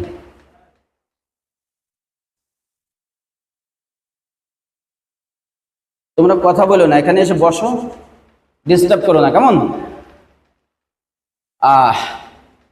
বলেন যে মুহাম্মাদুর রাসূলুল্লাহ পয়গম্বর সাল্লাল্লাহু আলাইহি ওয়াসাল্লাম যেই দিন যেই মুহূর্তে জন্মগ্রহণ করেন সেই মুহূর্তে সারা দুনিয়া এমন নূরে আলোকিত হয়ে গেছিল, যেই নূরের আলো সিরিয়া শাম দেশ পর্যন্ত পৌঁছে গিয়েছিল। এরকম একটা ঘটনা না, অসংখ্য ঘটনা। মুহাম্মদুর রাসূলুল্লাহ যখন জন্মগ্রহণ করেন তখন পারস্যের রোম সম্রাটের রাজ্য প্রাসাদ কেঁপে গিয়েছিল। এরকম অসংখ্য ঘটনা, ওই দিকে যাচ্ছি না কারণ মূল একটা বিষয় আমাদের সামনে। এরপরে হযরতে জন্ম হওয়ার থেকে প্রায় 1 সপ্তাহ 8 দিনের মধ্যে হালিমাতুস সাদিয়া, আল্লাহ রাসূল সাল্লাল্লাহু আলাইহি ওয়াসাল্লামের দুধ মা হালিমাতুস সাদিয়া রাদিয়াল্লাহু আনহা তিনি বলেন, আরবের একটা নিয়ম ছিল, যখন কোনো শিশু ভূমিষ্ঠ হতো নির্দিষ্ট একটা মৌসুমে বিভিন্ন জায়গা থেকে, তায়েফের অঞ্চল থেকে, আরো অন্যান্য জায়গা থেকে ধনী ব্যক্তিরা, গরিব ব্যক্তিরা তারা মক্কায় আগমন করত। সেখানে গিয়ে তাদের বাচ্চাদেরকে দুধ পান করানোর জন্য নিয়ে যাইত। দুধ পান করানোর জন্য নিয়ে যাইত টাকার বিনিময়ে, শুধু না, টাকার বিনিময়ে। হালিমাতুস সাদিয়া রাদিয়াল্লাহু আনহা বলেন, আমরা যখন মক্কায় যাওয়া রওনা করলাম আমাদের উটটা ছিল খুবই দুর্বল। ওইটা ছিল এমন একটা সময়, দুর্ভিক্ষের সময় ছিল, দরিদ্রতায় ভরা ছিল। দুর্ভিক্ষ, বাংলাদেশে একটা সময় দুর্ভিক্ষ ছিল না? দুর্ভিক্ষ যখন হয় তখন মানুষের হাহাকার শুরু হয়ে যায়। দুর্ভিক্ষের সময় ছিল। আল্লাহ রাসূল সাল্লাল্লাহু আলাইহি ওয়াসাল্লাম দুনিয়ায় জন্মগ্রহণ করার কারণে দুর্ভিক্ষ দূরীভূত হয়ে গিয়েছিল। কিন্তু আমাদের সময়টা অনেক খারাপ ছিল। আমাদের গাভীগুলা দুধ দিচ্ছিল না, আমাদের ভেড়াগুলো না খেয়ে প্রায় মারা যাওয়ার উপক্রম হয়ে গিয়েছিল, আমাদের গাধাগুলো শুকিয়ে গিয়েছিল। আমরা যেই উট নিয়ে অন্যান্য মানুষের সাথে মক্কায় আগমন করলাম, মক্কায় রওনা করলাম, কিন্তু আমাদের উট দুর্বল হওয়ার কারণে আমরা অনেক পিছনে পড়ে গেলাম। আমরা যতক্ষণে মক্কায় পৌঁছলাম, মক্কা থেকে ধনী ব্যক্তিদের বাচ্চাদেরকে তারা বেশি টাকা পয়সা দিতে পারবে, বেশি পুরস্কার দিতে পারবে, এই কারণে আব্দুল্লাহ ছেলে মুহাম্মদকে কেউ গ্রহণ করলো না। বাবা নাই, একমাত্র মা, অনেকটা হয় না এরকম, বাবা নাই, বাবা যদি না থাকে তা কে পুরস্কার দেবে, কে তাদের কি মজুরি দেবে, দিলে বা কি পরিমাণ দিতে পারবে। আমরা যতক্ষণে পৌঁছলাম তখন দেখলাম বেশিরভাগ মানুষ ধনীদের বাচ্চাদেরকে নিয়ে রওনা করেছে বাড়ির দিকে। আমরা শেষে গিয়ে পৌঁছানোর কারণে কোনো বাচ্চাকে আমরা পাইলাম না। আমরা তো বাচ্চা নিতে গিয়েছি, শেষমেশ আমরা খুঁজে পাইলাম আব্দুল্লাহ ছেলে মুহাম্মদকে। আব্দুল্লাহ ছেলে মুহাম্মদকে খুঁজে পাওয়ার পরে আমাদের মন চাচ্ছিল না ওই বাচ্চাটাকে নিয়ে যাইতে, কিন্তু নিরুপায় হয়ে বাধ্য হয়ে আমরা আমিনার কাছ থেকে আব্দুল্লাহ ছেলে শেষ নবী, আখেরি জামানার নবী মুহাম্মদুর রাসূলুল্লাহকে আমরা নিয়ে রওনা করলাম। সুবহানাল্লাহ, সুবহানাল্লাহ। যখন এই বাচ্চাটাকে আমরা উটের পিঠে উঠালাম, উঠানোর সাথে সাথে আমাদের উটের গতি এত বেশি বেড়ে গেল, কেমন যেন নতুন কোনো শক্তি পেয়েছে। শক্তি পাওয়ার পরে এই উটটা এত গতিতে চলা শুরু করলো, যেই সমস্ত মহিলারা, যেই সমস্ত মানুষেরা আমরা মক্কায় প্রবেশ করার জন্য পিছনে পড়ে গিয়েছিলাম, তারা আমাদের আগে মক্কা থেকে বের হয়ে অনেক দূরে চলে গিয়েছিল। আমরা আব্দুল্লাহ ছেলে মুহাম্মদুর রাসূলুল্লাহ পয়গম্বরকে উটের পিঠে উঠানোর সাথে সাথে উটের গতি এত বেশি বেড়ে গেল, আমরা তাদের পিছনে যাইতে যাইতে তাদের অনেক আগে আমরা বাড়ি পৌঁছে গেলাম। শুধু তাই নয়, হালিমাতুস সাদিয়া রাদিয়াল্লাহু আনহা বলেন, আমার স্বামী এসে বলতেছে, হালিমা তুমি খোঁজ নিয়ে দেখো প্রত্যেকটা গাভীর ওলানে দুধ এসে গেছে। বলে যে পয়গম্বরকে আমাদের বাড়ি আনার সাথে সাথে আমাদের সব দিক থেকে উন্নতি হওয়া শুরু হয়ে গেল। শুধু তাই নয়, হালিমাতুস সাদিয়া মহিলা মানুষ, তিনি বলেন, আমি বাচ্চাটাকে যদিও এনেছিলাম কিন্তু আমার স্তনের দুধ ছিল না। আমি যখন মুহাম্মদকে দুধ পান করানোর জন্য আমার স্তনে মুখ লাগাইলাম, সাথে সাথে আমার স্তনটা দুধে ভরে গেল। সুবহানাল্লাহ বলবেন না? এরকম অসংখ্য। আজান একটু পরে দিন, আজান একটু পরে দিন। আলোচনা এরকম অর্ধেক ছেড়ে দিলে ভাই, একটু সময় দেন। যে 23 বছর তো না, আমি তো মিলাদুন্নবীর আলোচনা করছি, একটু সময় দেন, আসছি প্রতিদিন তো আর হবে না। তো বলতেছিলাম যে এরকম অসংখ্য ঘটনা ঘটছে। তো এখন এই মিলাদ যেটা, মিলাদুন্নবী যেটা, এটা হলো মাত্র অল্প সময়ে, অর্থাৎ যখন জন্মগ্রহণ করেন এইটুকু হলো মিলাদুন্নবী। আমরা আলোচনা করতেছিলাম শরিয়াতে, ইসলামী শরিয়াতে ঈদ কয়টা। তো আমরা 3টা হাদিস থেকে আমরা জানতে পারলাম যে ইসলামী শরিয়াতে ঈদ হলো কয়টা? 2টা। এরপরে আমাদের আরেকটা প্রশ্ন ছিল যে আল্লাহ রাসূল সাল্লাল্লাহু আলাইহি ওয়াসাল্লাম কোন মাসে, কোন বছরে আর কোন দিনে জন্মগ্রহণ করেছেন? জানা দরকার না? জানা দরকার কিনা? জানা দরকার, মানে সব থেকে বেশি আজকের দিনের গুরুত্বপূর্ণ বিষয় হলো এইটা। ইবনে কাসির রহমতুল্লাহি আলাইহি, তিনি হলেন তাফসিরে ইবনে কাসির এর গ্রন্থাগার। অর্থাৎ বাংলাদেশে যতগুলা, বাংলাদেশে টোটাল বিশ্বে যতগুলা তাফসির গ্রহণযোগ্য, তার মধ্যে অন্যতম তাফসির হলো তাফসিরে ইবনে কাসির। এই তাফসিরে ইবনে কাসিরের লেখক ইবনে কাসির রাহিমাহুল্লাহ তাআলা, তিনি আল্লাহ রাসূল সাল্লাল্লাহু বলেন যে আল্লাহ রাসূল সাল্লাল্লাহু আলাইহি ওয়াসাল্লামের জন্মের বছর আর জন্মের দিন নিয়ে খুব একটা কোনো মতনৈক্য নেই। জন্মের বছর আর জন্মের দিন, অর্থাৎ কি বারে জন্মগ্রহণ করছেন, এটা নিয়ে কোনো মতনৈক্য নেই। কিন্তু জন্মের মাস নিয়ে উনি 7টা মত আনছেন। কয়টা মত? বাবারা একটু ভালো করে শুনেন। জন্মের মাস নিয়ে 7টা মত আনছেন। 1 নম্বর হলো, তিনি বলেন যে আল্লাহ রাসূলের জন্মের 1 নম্বর মত হলো রবিউল আউয়াল মাসের 2 তারিখে। রবিউল আউয়াল মাসের 2 তারিখে। 2 নম্বর মত হলো রবিউল আউয়াল মাসের 8 তারিখে। 3 নম্বর মত হলো রবিউল আউয়াল মাসের 10 তারিখে। 4 নম্বর মত হলো আমরা যেটা জানি প্রসিদ্ধ আছে রবিউল আউয়াল মাসের 12 তারিখে। 5 নম্বর মত হলো রবিউল আউয়াল মাসের 17 তারিখে। 6 নম্বর মত হলো রবিউল আউয়াল মাসের 8 দিন বাকি থাকতে, অর্থাৎ 23 তারিখ অথবা 21 তারিখ অথবা 22 তারিখ, অর্থাৎ 21 রবিউল আউয়াল অথবা 22 রবিউল আউয়াল। আর 7 নম্বর মত হলো রমজান মাসের 12 তারিখে। কয়টা মত পাইলাম আমরা? 7টা মত। এখন এখানে একটা প্রশ্ন আছে যে হুজুর তাহলে এতগুলো মত কেন? যদি আমি বলতে ভুলে যাই আমার কাছ থেকে জিজ্ঞাসা করে নেবেন, এটা বলবো যে এতগুলো মত কেন। তো ইবনে কাসির রহমতুল্লাহ আলাইহি তিনি এইগুলা ঘাটাঘাটি করার পরে দেখলেন যে এতগুলো মত তো ঠিক হতে পারে না, সবগুলো তো ঠিক হতে পারে না। তো উনি নিজেই যাচাই বাছাই করে 3টা গ্রহণ করলেন আর বাকি 4টা বাদ দিয়ে দিলেন। 3টা কোন 3টা? রবিউল আউয়াল মাসের 2 তারিখ, রবিউল আউয়াল মাসের 8 তারিখ আর রবিউল আউয়াল মাসের 12 তারিখ। উনি এই 3টা গ্রহণ করে আবার এর মধ্যে আবার ঘাটাঘাটি শুরু করে দিলেন। তাহকিক, বিশ্লেষণ, যাচাই বাছাই শুরু করার পরে তখন উনি দেখলেন যে এই 2 তারিখ আর 12 তারিখ যিনি বর্ণনা করেছেন, যেই হাদিস থেকে জানা যায় এই হাদিস যিনি বর্ণনা করেছেন, হাদিসের একটা সনদ আছে। সনদ হলো কেমন? এই ধরেন উনি একটা কথা আপনাকে বলছে, উনি মারা গেছে। এবার আপনি একে একটা কথা বলছেন, আপনি মারা গেছেন। ইনাকে একটা কথা বলছে, এ মারা গেছে। শিকল যেরকম আছে না, একটা সাথে একটা জয়েন্ট থাকে, এরকম এটাকে বলে সনদ। এখন এই যারা বর্ণনা করেছে এদের মধ্যে আমরা যখন এই বিষয়টা পাইছি, ইবনে কাসির বলেন যে যখন তার পর্যন্ত পৌঁছাইছে এর মধ্যে একজন ব্যক্তির সম্পর্কে জানা যায় যে সে মিথ্যা কথা বলতো। একজন ব্যক্তির সম্পর্কে জানা যায় সে মিথ্যা কথা বলতো। মিথ্যা অর্থাৎ তার ব্যাপারে তার হাদিসটা গ্রহণ করা সম্ভব হচ্ছে না। এটা কার কোন কোন তারিখ? এটা হলো 2 তারিখ আর 12 তারিখ। তাহলে 2 তারিখও বাদ যাচ্ছে, 12 তারিখও বাদ যাচ্ছে। এখন মুফাসসিরিনে কেরাম বলেন এই 8 তারিখ হলো বিশুদ্ধ আর 12 তারিখ হলো প্রসিদ্ধ। তাহলে গ্রহণ করতে হবে কোনটা? 8 তারিখ। বুঝতেছেন কথা? আমার কথা কি বুঝতেছেন?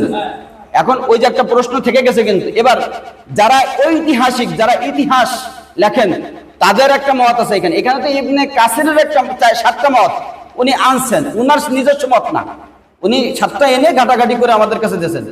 আর যারা ইতিহাসবিদ, ঐতিহাসিকগণ, তারা নিজেরা একটা মত কি করছে, তারা যাচাই করে দেখছে যে আল্লাহ রাসূল সাল্লাল্লাহু আলাইহি ওয়াসাল্লাম যেই বছর জন্মগ্রহণ করেন সেই বছর বাচ্চা আব্রাহা হস্তি বাহিনী নিয়ে কাবাগর ধ্বংস করার জন্য আসছিল কিনা, শুনছেন কিনা? হ্যাঁ, তো উনি যাচাই করে দেখলেন যে এই হস্তি বাহিনী নিয়ে বাচ্চা আব্রাহা যেই দিন হামলা করে সেই দিন ছিল মুহররম মাসের 17 তারিখ। সেদিন ছিল মুহররম মাসের 17 তারিখ। উনি বলেন যে ইতিহাসবিদ যারা তারা বলেন, ঐতিহাসিকগণ, যে এই বাচ্চা আব্রাহা যেই দিন হস্তি বাহিনী নিয়ে হামলা করে তার থেকে নিয়ে 50 দিন পরে আল্লাহ রাসূলের জন্ম। কয়দিন পরে? 50 দিন পরে। এখন এই 50 দিন যদি আমরা হিসাব করি তাহলে 17 তারিখের পরে ওই মাসটা যদি 29-এ যায় তাহলে আর পরের মাস 29-এ, তাহলে ওই মাসে রইল হলো 12 দিন, পরের মাসে রইল 29 দিন, তাহলে 12 আর 29 কত হয়? 41। তাইলে পরের মাসে যে কয় তারিখ হয়ে যাবে? 9 তারিখ। রবিউল আউয়াল মাসের 9 তারিখ হয়ে যায়। আর যদি এক মাস 29-এ আর এক মাস 30 হয়ে যায় তাহলে পরের মাস হয় কি রবিউল আউয়াল মাসের 8 তারিখে। আর যদি 2 মাস যদি কতই যায়? 30-এ যায় তাহলে রবিউল আউয়াল মাসের 7 তারিখে হয়ে যায়। এখন প্রশ্ন হলো হুজুর তাহলে এর সমাধান কি হবে? এর কোনো সমাধান নেই। কেন নেই? কারণ মুহাম্মদুর রাসূলুল্লাহ যেদিন দুনিয়া থেকে বিদায় নেয় সেদিন সারা পৃথিবীর সমস্ত মানুষ জেনেছিল দুনিয়ার থেকে সব থেকে শ্রেষ্ঠ মানুষ, সব থেকে মহামানব, নবীদের মধ্যে শ্রেষ্ঠ, সৃষ্টিজীবের শ্রেষ্ঠ, যেই যাকে আল্লাহ তাআলা দুনিয়ায় পাঠাইছিলেন সেই মানুষটা আজ দুনিয়ার থেকে বিদায় হয়ে গেল, ঠিক না? যেদিন তিনি দুনিয়ার থেকে বিদায় নেন। কিন্তু যখন আল্লাহ রাসূল সাল্লাল্লাহু আলাইহি ওয়াসাল্লাম জন্মগ্রহণ করেন তখন দুনিয়ার মানুষ কেউ জানতো না যে এই কিছুক্ষণ মাত্র আগে দুনিয়ার মধ্যে সব থেকে শ্রেষ্ঠ মানুষের জন্ম হলো। এটা কেউ জানতো কি? জানতো না, কেউ জানতো না। কেউ জানতো না দেখে, আর ওটা তো জাহেলি যুগ ছিল, মূর্খতায় ভরা ছিল। ওই সময় কে কার জন্ম কখন কি হলে তা কে কার খোঁজ রাখে? এ সমস্ত কারণে আল্লাহ রাসূলের জন্ম নিয়ে স্পষ্ট করে কোনো দিন ঠিক করা যায় না। তবে মুফাসসিরিনে কিরাম বলেন যে আরবি মাসের নিয়ম হলো একটা 29-এ যায়, একটা 30-এ যায়। হুজুর, একটা 29-এ একটা 30-এ, সেই হিসাব মতো ওই যে ইবনে কাসির রাহমাতুল্লাহ আলাইহি তিনি বলছেন, ওদিকে ঐতিহাসিকরা যা বলছেন দুইজনের মত এক করলে দেখা যায় যে রবিউল আউয়াল মাসের 8 তারিখটা দাঁড়ায়। ঠিক আছে না?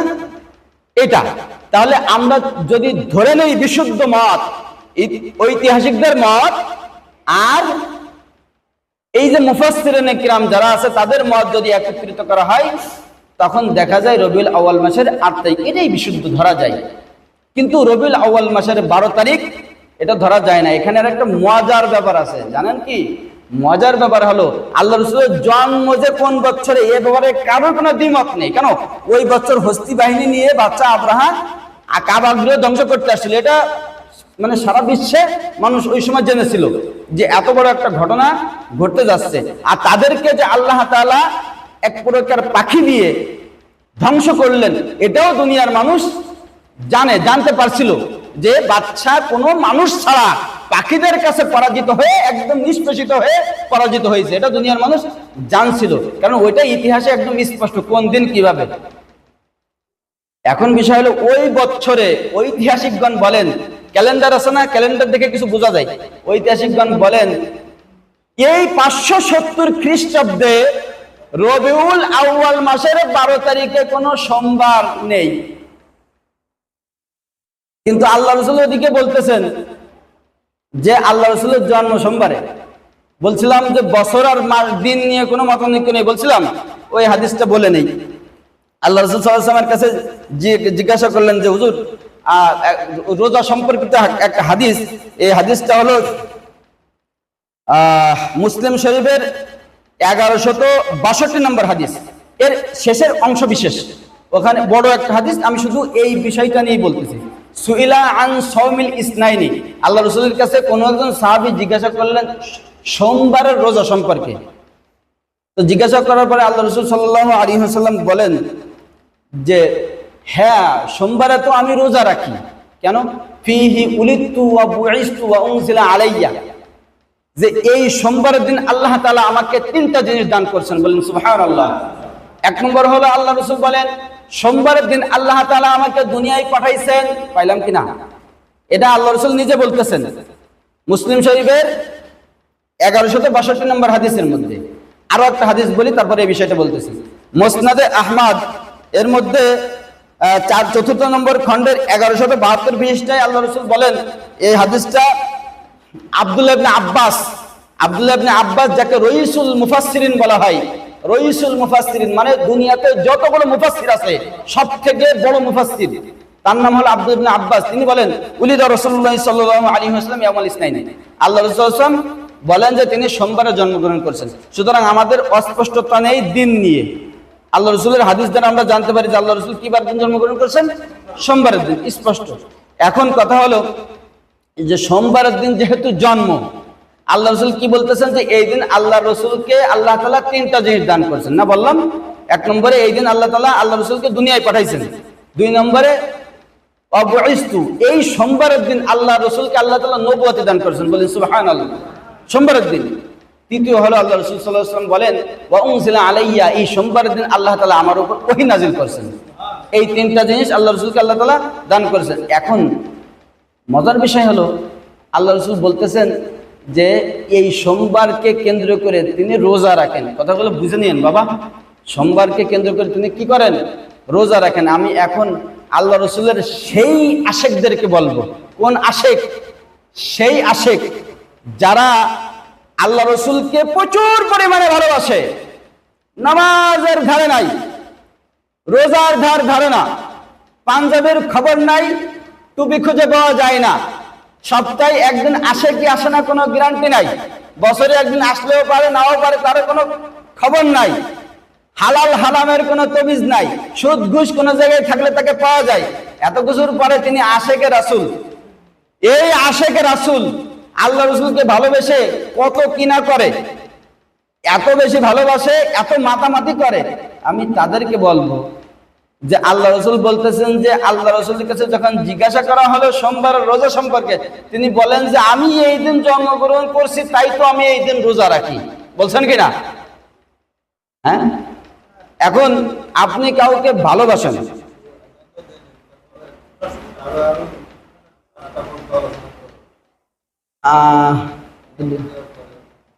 আজকে 15 মিনিট বাড়ানো যায় না?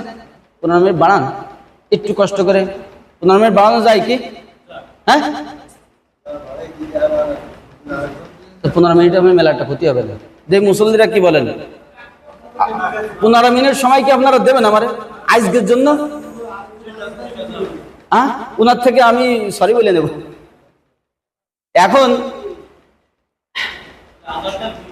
না, 15 মিনিট যদি সময় বাড়ে তাহলে তো আজান 15 মিনিট পরে হবে। এখন বলতেছিলাম এই তারা যারা এত বেশি মাতামাতি করে, এখন বলেন আমি আল্লাহ রাসূলকে ভালোবাসি, তাহলে ভালোবেসে আমার কি করা উচিত? আল্লাহ রাসূলের জন্মে তিনি যেই দিন জন্মগ্রহণ করেছেন সেই দিন আল্লাহ রাসূল নিজে যা করেছেন তাই করা উচিত কিনা? হ্যাঁ, মনে হয় বুঝতেছেন না আপনারা। আল্লাহ রাসূল যা করেছেন তাই তো করা উচিত না। আল্লাহ রাসূল বলেন কি যে আমি জন্মগ্রহণ করেছি এই জন্য আমি এই দিন রোজা রাখি, তাহলে আল্লাহ রাসূলের আশেকদের কি করা উচিত? রোজা রাখা উচিত।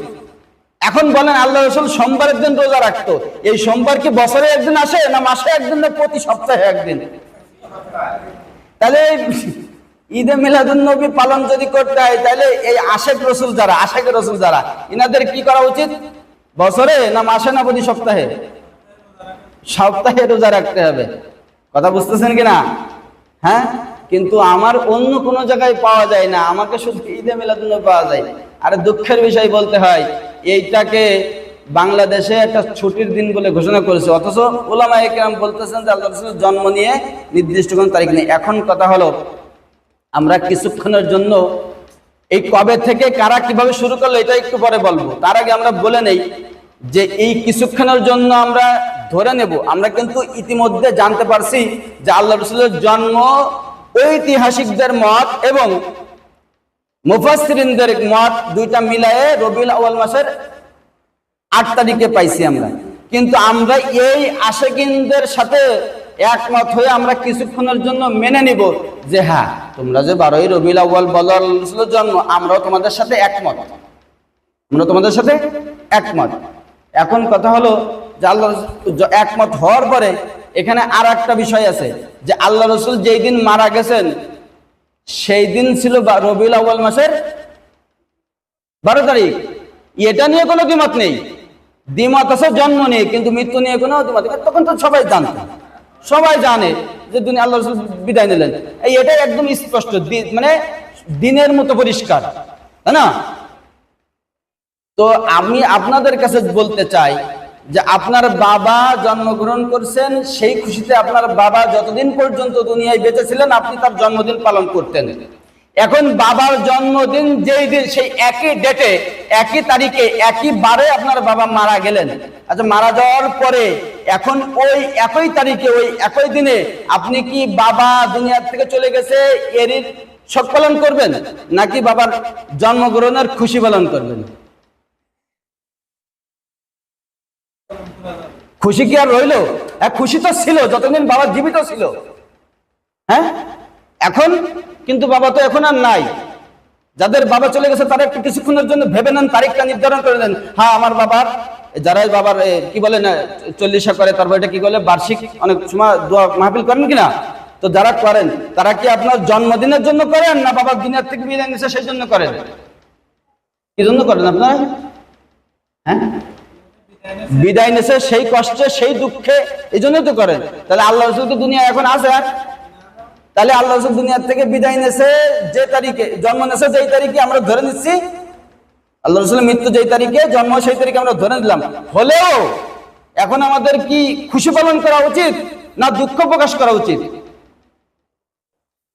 হয়তো খুশি পালন করা যায় তো যতদিন তিনি বেঁচে ছিলেন, কিন্তু এখন দুনিয়ার মধ্যে শ্রেষ্ঠ মানুষ আল্লাহ রসুল, মহামানব, যে উম্মতের প্রতি তার কি দরদ, এরকম একজন মানুষ চলে গেলেন, আর তার জন্য আমরা কি পালন করতেছি? ওনার মৃত্যুর দিনে কত বড় আহাম্মক, কত বড় বোকা আমরা, কত বড় গর্ধব, আবার দাবি করতেছি আশেকে রসুল। আমরা আল্লাহ রসুলের মৃত্যুর দিন, এটা নিয়ে কোনো মতানৈক্য আছে কি? কোনো মতানৈক্য নেই। সেই দিন আমরা কি করি? ঈদে মিলাদুন্নবী ঘোষণা করতেছি। বলেন তো, এটাকে আশেকে রসুলের প্রমাণ নাকি আশেকে রসুলের শত্রুতার প্রমাণ? কোনটার প্রমাণ?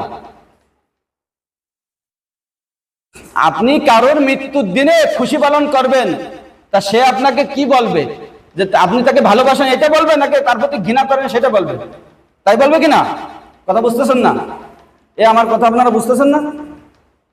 তাহলে বিষয়টা হলো, আর দ্বিতীয় কথা হলো যে এই দিন তো আল্লাহ রসুলের জন্ম না, যেটা আমরা ইতিমধ্যে জেনে আসলাম। এখন আমরা জানবো যে তাহলে এই ঈদে মিলাদুন্নবী, মিলাদুন্নবীর কথা কিন্তু বলছি, এটা কিন্তু উঠাই দেওয়ার কোনো জিনিস না। একজন মানুষ জন্মগ্রহণ করেছে, এটা কি উঠাই দেওয়ার জিনিস যে উঠাই দিলাম তো মিলাদুন্নবী আর হবে না? এরকম করা যায় কি? আমার মনে করেন যে এই তারিখে জন্ম, তা আমি কি ওই তারিখ উঠাই দেবো যে না এদিন জন্ম টন্ম না আমার? এরকম করা যায় নাকি? এ তো করা যায় না। কিন্তু এই দিন যে ঈদ না, সে ব্যাপারে আমরা দুইভাবে জানলাম। একভাবে জানলাম হলো শরিয়াতের ঈদ মাত্র দুইটা, সুতরাং ঈদ রইল না আর একটা। দুইভাবে জানলাম যে যদি হতো খুশি, তাহলে সেটা 12ই রবিউল আউয়াল না। এরপরে আমরা জানবো যে কবে, কারা, কোথা থেকে এই ঈদে মিলাদুন্নবী শুরু করলো। মিলাদুন্নবী না, ঈদে মিলাদুন্নবী। কবে, কারা, কোথা থেকে ঈদে মিলাদুন্নবী শুরু করলো? ইরাক নামক একটা দেশ আছে পৃথিবীর বুকে, আপনারা জানেন? জানেন ইরাকের বসুল নামক একটা শহর ছিল এক সময়। সেই সময় এই ইরাকের বসুল নামক শহরে একজন বাচ্চা ছিল। এই বাচ্চার নাম ছিল আবু সাইদ মুজাফফর কাউকারি। আবু সাইদ মুজাফফর কাউকারি বাচ্চা। এই বাচ্চার দরবারে একজন দরবারি আলেম ছিল। এই দরবারি আলেম জানেন আপনারা? জানেন না? আমাদের বাংলাদেশে যখন এই আওয়ামী লীগ সরকার ছিল, তখন কি আওয়ামী লীগ সরকারের পক্ষে কোনো আলেম ছিল না? এই এখন ইসলামের বিপক্ষে কোনো আলেম আছে না হুজুর? হ্যাঁ, আলেম না এরা? হ্যাঁ, আলেম। কিন্তু এরা শুধু আলেম না, যাদের নাম বলা মাত্র মানুষ, যাদের নাম বলা মাত্র মানুষ এক নামে বাংলাদেশের মানুষ চেনে, এইরকম আলেম।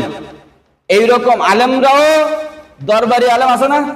ওরে আমাদের কাছে অস্পষ্ট করে কি স্পষ্ট জিনিস, যেই দিন বাংলাদেশের এই ফ্যাসিস্ট সরকার পলাই যায়, এর সাথে সাথে বাংলাদেশে একজন আলেমও পলাই গেছিল, জানেন তারে কি আসে? বাইতুল মোকাররমের সেই খতিব। আর আমি ভালো জানি কেন, আমার বাড়ির বাড়ি না তার, বাইতুল মোকাররমের সেই খতিব। তাহলে একজন আলেমের অবস্থান কতটা নিম্ন পর্যায়ে গেলে একজন স্বৈরাচার সরকার দেশ ছেড়ে পালাচ্ছে, তার সাথে একজন আলেমও পলাই যাচ্ছে, নাউজুবিল্লাহি মিন যালিক। তাহলে তার কি পরিমাণ অবনতি হয়েছে? হ্যাঁ, এরম দরবারি আলেম আছে না? আমার ভালো মতো মনে আছে, হুজুর আপনারা তো আমার থেকে ভালো জানেন, আরো বিশেষ করে সাতক্ষীরার মানুষ, আপনারা আমার থেকে আরো ভালো জানারও কথা।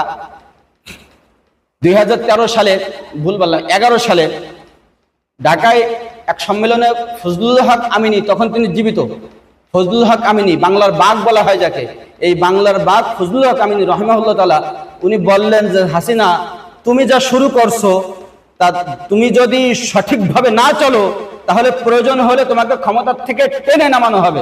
এই জাতীয় কথা ঢাকার বুকে দাঁড়ায় ফজলুল হক আমিনী বললেন।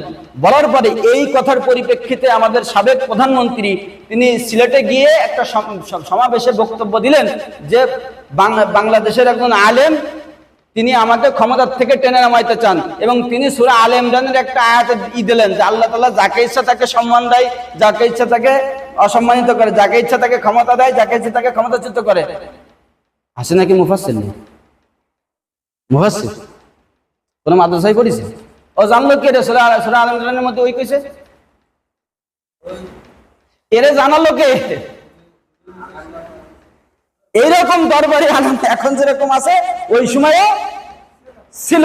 এই দরবারি আলেমের মধ্যে একজন আলেম হলো, তার নাম হলো আবুল খাত্তাব উমর ইবনে দিহিয়া। এই আবুল খাত্তাব উমর ইবনে দিহিয়া হলো সেই সময়ের বাংলাদেশের এই রুহুল আমিন, মুফতি রুহুল আমিনের মতো দরবারি আলেম।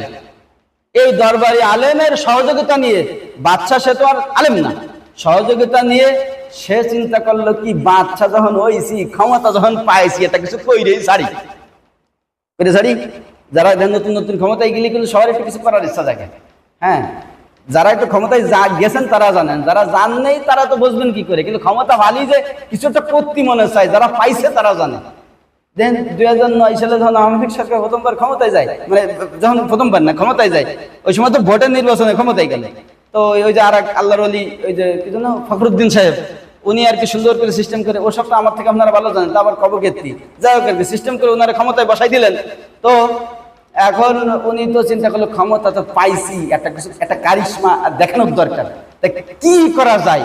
তাই কোনো উপায়ন্তর না পায় চিন্তা করছে, দেখি আল্লাহ তাআলা সূর্য উঠাই 6টার সময়, আমি উঠবো 7টার সময়। হ্যাঁ, আল্লাহ তাআলা সূর্য ডুবাই 6টার সময়, আমি ডুববো 7টার সময়। তাই সে কি করে, তাহলে গড়িতে যে সময় 6টা বাজবে ওই সময় 1 ঘন্টা বাড়াই দাও, ওই সময় 7টা বাজাই দাও। মনে আছে না আপনাদের? ভুলে গেছেন? এখন ওই আবু সাইদ মুজাফফর কাউকারি সে চিন্তা করলো বাচ্চা তো হয়েছি, একটা কারিশমা দেখানোর দরকার, তা কি করি, তা শরীয়তের মধ্যে একটু নানা ছড়া দিই যাতে ইতিহাস হয়ে থাকে। তাই কি, তো সবাই তো রসুলের জন্মের খুশি পালন করে, মৃত্যুর শোক প্রকাশ করে, তা আমি 12ই রবিউলটা যেহেতু প্রসিদ্ধ একটা মত, এই দিন আমি ঈদ ঘোষণা করে দিই, মুসলমানরা ঈদ পালন করবে। মানে আল্লাহ তাআলা দিল ঈদ 2 ডে, এরা আরেকটার সাথে জুলাই দিল। এই তাহলে করলোকে আবু সাইদ মুজাফফর কাউকারি, ইরাকের বসুল নামক শহরের বাদশাহ। সহযোগিতা করলো কোন আলেম? আবুল খাত্তাব উমর ইবনে দিহিয়া। নাম মনে থাকবে, আবার করছি, আবুল খাত্তাব উমর ইবনে দিহিয়া। যদি কেউ জিজ্ঞেস করে কবে, এখন কথা হলো যে কবে করলো, কোন জায়গায় করলো, কে করলো তা তো ভালো, কবে করলো? 604 হিজরিতে। 604 হিজরিতে আল্লাহ রাসূল দুনিয়ার থেকে বিদায় নিয়েছে 10 হিজরিতে। কয় হিজরিতে? 10 হিজরিতে। আর এরা করতে 604 হিজরিতে, না 594 বছর পরে। হুজুর 500 তো কয় বছর? 94 বছর পরে। এই ঈদে মিলাদুন্নবী পালন করতে হবে তো আবু বকর করতে পারতো না? হ্যাঁ, উমর করতে পারতো না? এরপরে উসমান, আলী, হাসান, হুসাইন, তারপরে ওইটা কি আমিরে মুয়াবিয়া রাদিয়াল্লাহু আনহু, তারপরে হলো ইয়াজিদ, যে অনেকখানি এলোমেলো করেছে ইসলামী ক্ষমতার মধ্যে করেছে, সেও তো চাইলে পারতো।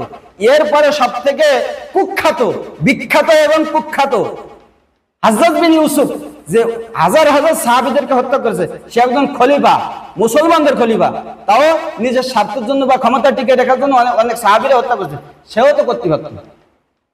এরপরে যাকে দ্বিতীয় ওমর বলা হয়, ওমর ইবনুল আজিজ, সেও করতে পারত। এরা বুঝলো না, এরা বুঝলো না যে এই ঈদে মিলাদুন্নবী করার দেখে, ঈদে পরবর্তীতে এসে এরা করলো। এখন এই করলো কেন, তার কিছু আলোচনা করার দরকার ছিল, যেহেতু সময় সংক্ষেপ, ওদিকে যাব না, ঠিক আছে? ওদিকে আর যাব না হুজুর, ওদিকে আর যাব না। শুধু একটা কথা বলে দেই যে যদি কোনো ব্যক্তি শরিয়াতের মধ্যে নতুন কোনো কিছু তৈরি করে, শরিয়াতের মধ্যে নতুন কোনো কিছু তৈরি করে, এই জাতীয় এই মিলাদুন্নবীর সাথে ঈদ লাগাই দিয়ে দুইটা ঈদের জায়গা তিনটে বানায় ফেলাইছে। ধরেন কথার কথা, এই যে আমাদের এই গাবুরাই, হ্যাঁ গাবুরাই হুজুর, আমি সব আরো যারা আলেম ওলামা আছি, সবাই মিলে চিন্তা করলাম যে এই ফজরের নামাজ এই 4 রাকাত 2 রাকাত সুন্নাত আর 4 রাকাত ফরজ পড়ে, তা আমরা একটা সিদ্ধান্ত নিই, তা আমরা ফজরের নামাজ 4 রাকাত সুন্নাত আর 4 রাকাত ফরজ পড়ি। কাজটা কি আমার মানবেন আপনারা? মানবেন না? আচ্ছা নামাজ পড়া তো ভালো কাজ, কি কন? আচ্ছা তা ও বাদ দিলাম, 2 রাকাতের জায়গায় 4 রাকাত, আমরা পড়ি হলো 5 ওয়াক্ত, 5 ওয়াক্তের জায়গায় 6 ওয়াক্ত পড়বো, কি বলেন? এই ফজরের তো জোহর পর্যন্ত মেলা লম্বা টাইম, তো মাঝে আর একটা ওয়াক্ত ঢুকে দিই, বসে না থাকে ওই সময় আর ওয়াক্ত নামাজ পড়ি। এ আসলে যেটুকু আল্লাহ দিয়েছে ওইটুক ঠিক আছে, এর সাথে বাড়ানোর সাথে কি হয়ে যাবে? গুনাহ হয়ে যায়। এইখানে আল্লাহ রাসূল সাল্লাল্লাহু আলাইহি ওয়াসাল্লাম তিনি বলতেছেন, যদি কোনো ব্যক্তি এ জাতীয় কাজ করে তাকে বেদাতি বলে। এখন এই বেদাত, এটা হলো বেদাত।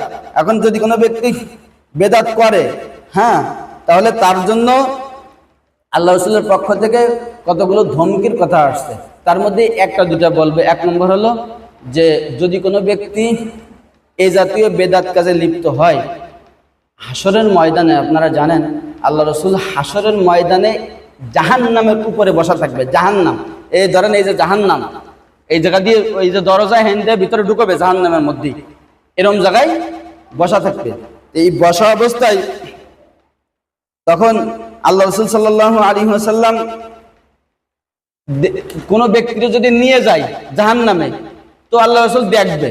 তো আল্লাহ রাসূল এই ব্যাপারে বলেন যে যখন কোনো ব্যক্তিকে জাহান্নামে নিয়ে যাবে, তখন আল্লাহ রাসূল তাকে দেখবে, দেখে কি বলবে? আমি তাদেরকে চিনতে পারবো এবং তারাও আমারে চিনতে পারবে। এখন আল্লাহ রাসূল যদি আমারে আপনারা চিনতে পারে, তাই আমাদের কোনো টেনশন আছে? আছে টেনশন নেই, চিনতে পারবে। চিনতে পারার পরে আল্লাহ রাসূল বলবে, ফেরেশতাদের কাছে জিজ্ঞেস, কি ব্যাপার, ওরা জাহান্নামে নিয়ে যাও কেন? ও যে আমার উম্মত। এই কথা বলার আগে মাঝে একটা সুম্মা ইউহালু বাইনাহুম, সুম্মা ইউহালু বাইনি ওয়া বাইনহুম, তাদের মাঝে আর আমার মাঝে আল্লাহ রাসূল বলতেছেন যে তার মাঝে আর আমার মাঝে একটা পর্দা পড়ে যাবে। পর্দা পড়ে যাওয়ার পরে তখন ফেরেশতাদের কাছে জিজ্ঞেস করবে যে কি ব্যাপার রে, পর্দা পড়ে গেল কে, ওরে তো আমি চিনি, তোরা জাহান্নামে নিয়ে যাচ্ছ কেন? তখন এই ফেরেশতারা আল্লাহ রাসূলকে বলবে, আল্লাহ রাসূল আপনি জানেন না, ইন্নাকা লা তাদরি মা আহদাসু বাদান, আপনি দুনিয়ার থেকে মারা যাওয়ার পরে এরা শরিয়াতের মধ্যে নতুন যা তৈরি করছে, এটা যদি আপনি জানতেন তাহলে আপনি কখনোই তার ব্যাপারে সুপারিশ করার জন্য আগ্রহী হতেন না। কি এই কবে কে যে এই যে এরা কিছু লোক ছিল, ওরা ওই ঈদ ছিল 2টে, এরা বানাইছে কয়টা? 3টে। আল্লাহ রাসূল তখন বলবেন যে সুহকান সুহকান লিমান গায়্যারা দীনি, দূর হয়ে যাও আমার সামনে থেকে, সুহকান সুহকান, আমার সামনে থেকে দূর হয়ে যাও। এখন আল্লাহ রাসূল যদি কাউকে দূর হইতে বলে, তাহলে তার কি আর কোনো উপায় আছে? আর কোনো উপায় নাই। শুধু একটা বললাম, আরো শুধু তাই না, আরো অসংখ্য ধমকির হাদিস আছে। তো আমি ওইদিকে যাচ্ছি না, এখন আজান দিয়ে দেবে। আমি আপনাদের কাছে অনুরোধ করব বিশেষ করে, সেটা হলো এইখানে তেমন কোনো ভালো কোনো কিছু উপহার আমি দিতে পারলাম না, শুধু একটা দেশের দিকে খেয়াল করে এই কথাগুলো বললাম। সেটা হলো আল্লাহ তাআলা প্রত্যেক মানুষের উপরে একটা দায়িত্ব দিয়েছে, আলা কুল্লুকুম রা'ইন ওয়া কুল্লুকুম মাসউলুন আন রা'ইয়াতিহি। প্রত্যেক ব্যক্তিকে তার জ্ঞান সম্পর্কে, দায়িত্ব সম্পর্কে আল্লাহ তার কাছে জবাবদিহি করা লাগবে।